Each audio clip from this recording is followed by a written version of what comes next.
Hey guys, today I'll be showing you how to do one-handed solves the right way. Here, just get this loosened up here. Okay, now that you've got your cube good and loosened up, it's ready to go one-handed. Okay, so the first thing you're going to need to know is how to turn one-handed. Most people will watch videos of like Felix with his world record. Can't really see what he does, so here's the basic one-handed turns. For U prime, you're going to use your pointer finger and you're using your left hand because it's just like way more convenient for our U moves. That's mainly what algorithms are made of. So you're going to be using your pointer finger for U prime like this, and for U, it's going to take a bit of practice to do, but you're going to like swipe back with it.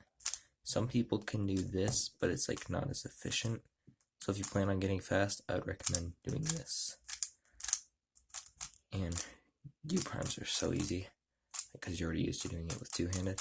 So then for R and R prime, you're going to be using your pinky finger. It's going to take a lot of work to stretch your pinky finger, so you might want to start with a smaller cube, like the Volk. It's also a smaller cube, like a Gans. It's pretty big, so you might, if your main is a Gans, you might want to start with like a Volk or something until you can stretch better with your pinky finger. So that's how you do R prime and R, just flicking with your pinkies like that.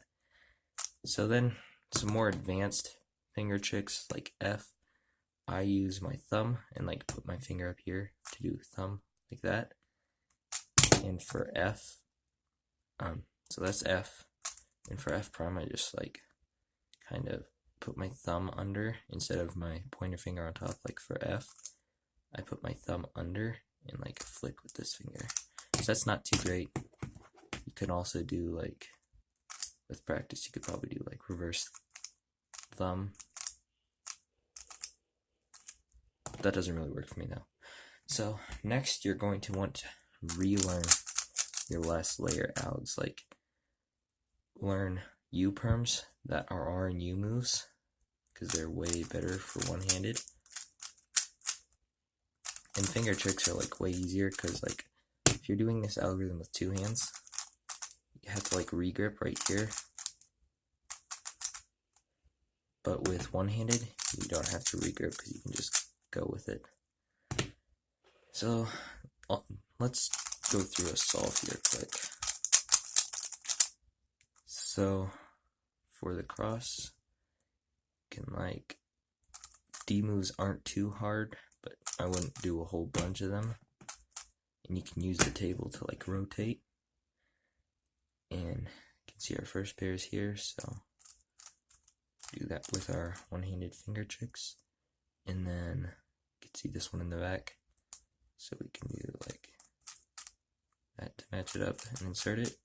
And then when you do your left-hand side slots, you can like, this is really bad, but it works for me. So like in this case, for example, where you would like have to rotate and then do that to go into that pair, you can do like a lowercase d.